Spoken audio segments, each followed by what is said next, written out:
derrière Arthur Masuaku avec ce grand bagage, avec des clubs comme West Ham. Il faut le faire tout récemment avec Besiktas, alors que là, il y a la première action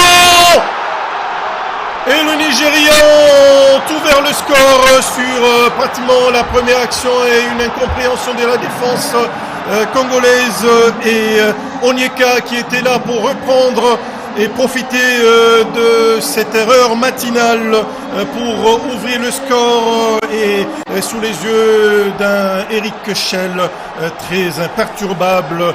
Ce n'est pas une meilleure façon d'entamer une partie alors qu'il y avait possibilité de faire mieux. Non, il n'y a pas du tout hors-jeu et Axel Tuanzebe qui a donc remis la balle, plutôt c'est Arthur Masuaku qui remet la balle pratiquement dans l'axe très dangereux et derrière cette déviation pratiquement un but contre son camp du côté d'Axel Tuanzebe, donc les deux. Alors que là, Meshak Elia pour Cédric Bakambu qui traîne aux avant-postes. Il faut provoquer Cédric Bakambu. Attention, Meshak Elia! Meshak Elia pour l'égalisation sur cette pression.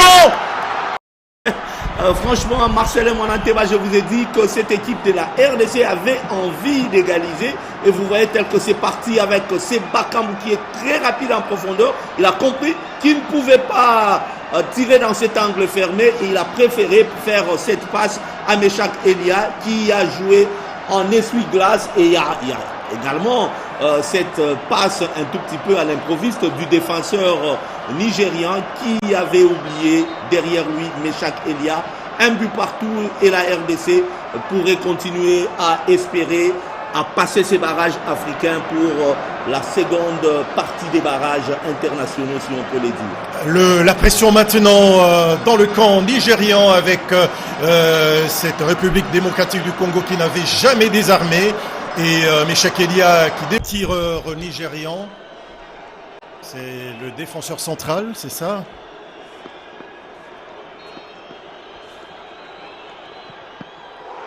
Et Timothy Fayulu qui est parti du bon côté. Et là, c'est la RDC qui a l'avantage.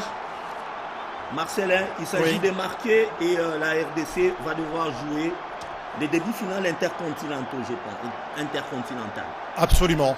Absolument. La pression maintenant sur le prochain tireur congolais. Et là, on va devoir... Le réalisateur a braqué les deux côtés. Les Nigérians qui sont un tout petit peu déçus. Et les Congolais qui sont en train de juger. Il est imperturbable, ces garçons. Il est imperturbable. Oh là là, qu'est-ce qu'il nous a fait, Timothy Fayulu? On jubile peut-être très tôt du côté congolais. On va attendre. On va attendre. Après ces ratés de Semi Agile. Chancen Bemba Mangulu. Va-t-il nous refaire le scénario de l'Égypte? Chancen Bemba Mangulu. Centre!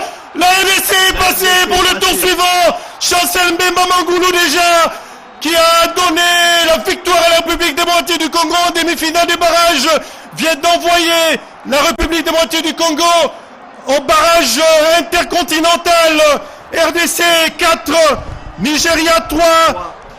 Victoire au tir au but après que la RDC est égalisée. Fanfan Bitangilai, c'est une manière de finir le week-end. La RDC poursuit son chemin pour la qualif à la prochaine Coupe du Monde de la FIFA, États-Unis, Canada, Mexique 2026. Ce n'est pas volé, mais c'est totalement mérité pour les Congolais qui ont outrageusement dominé la partie. Fanfan Bitangilai, il y a de l'émotion dans votre regard. Robert Kidiaba qui